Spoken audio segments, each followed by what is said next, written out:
যেইভাবে তোফাজ্জলের মৃত্যু হয়েছে সেইভাবে আপনারও হতে পারে। আপনার ভাইয়ের যদি এরকম মৃত্যু হয় কেমন লাগবে ভাই? সে বলতেছিল আমার বাবা নাই, আমার মা নাই, আমার ভাই নাই, কিন্তু আপনারা শুনেননি, আপনারা তাকে কি করেছে? মেরে ফেলেছেন। হাতের বিসমিল্লাহির রহমানির রহিম। আমরা যেই বাংলাদেশটা আশা করেছিলাম সেই বাংলাদেশটা হয়তো বা 5ই আগস্ট আমরা পেয়ে গিয়েছিলাম, কিন্তু এ যাবৎকাল আজকে তারিখ হচ্ছে 20 তারিখ সেপ্টেম্বর মাসের। তো আজকে যেই প্রেক্ষাপট, যেই অবস্থা আমরা দেখতে পাচ্ছি, এরকম বাংলাদেশ হয়তোবা আমরা অনেকেই চাই না। কেননা একজন ব্যক্তি সে যতই অন্যায় করুক তার বেঁচে থাকার অধিকার রয়েছে। সে পৃথিবীতে বেঁচে থাকার অধিকার রাখে।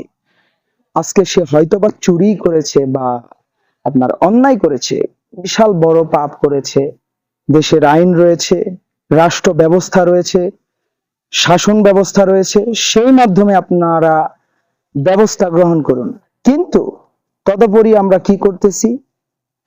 তাকে পিটিয়ে নির্মমভাবে হত্যা করার ভিডিওগুলা সোশ্যাল নেটওয়ার্কের মাঝে আমরা নির্লজ্জের মতো আমরা এগুলা আপলোড দিচ্ছি।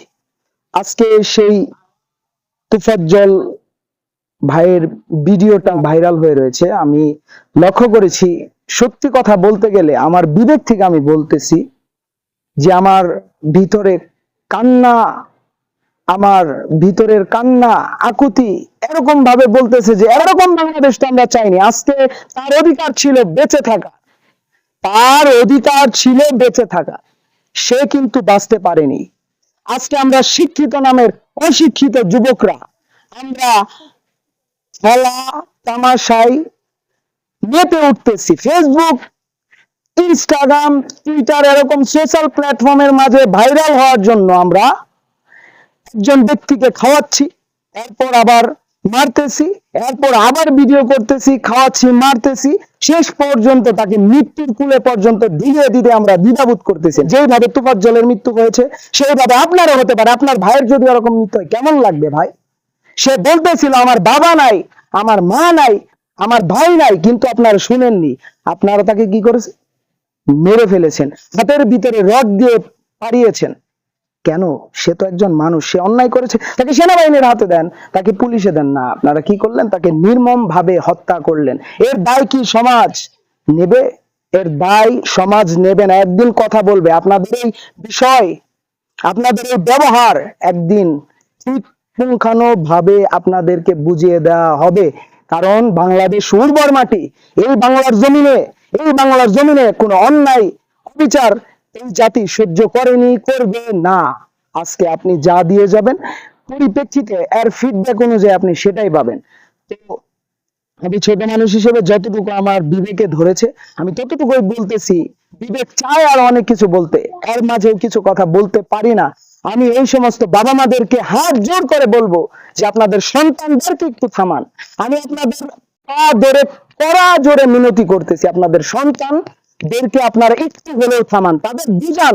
তারা যেই খেলায় মেতে উঠেছে, এটা খেলা না, এটা হচ্ছে এক ধরনের পৈশাচিক ব্যবহার, পৈশাচিক আচরণ তারা করতেছে। তারা শিক্ষার নামে, তারা দেশ সংস্কারের নামে যে অপসংস্কৃতি সৃষ্টি করছে, এরকম বাংলাদেশ আমরা কেউ চাই না। একজন শিক্ষিত হিসেবে যতটুকু কমন সেন্স আছে ততটুকু কমন সেন্স থেকে বলতেছি, আপনারা এখনো সময় আছে, থেমে যান। সময় আছে, থেমে যান, ভালো হয়ে যান। জাতির কাছে আপনাদের সম্মান, আপনাদের মতো যুবকদের তাজা রক্তের বিনিময়ে বাংলাদেশ আবার নতুন করে স্বাধীনতা পেয়েছে। শহীদ আবু সাইদের রক্তের বিনিময়ে, মুগ্ধ সহ আরো যত শহীদ ভাইদেরা রক্তের বিনিময়ে আমরা এই সুন্দর অবাধ সুষ্ঠু বাংলাদেশ আমরা ফিরে পেয়েছি। সেই বাংলাদেশের সম্মান বিশ্বমণ্ডলে অনুক্ষণ রাখার জন্য ব্যবস্থা করে দিন। আপনি যুবক, আপনার সামনে অনেক সময় রয়েছে, আপনি ভালো কাজ করেন, দেশের মান সম্মান ইজ্জতকে বাড়িয়ে দেন। আপনি এমন কাজ করেন আপনার আরেকজন ভাইকে হত্যা করা লাগতেছে, হয়তোবা চুরি করছে, হয়তোবা ডাকাতি করছে, হয়তোবা যে যাই করুক, তার জন্য বিচার ব্যবস্থা রয়েছে।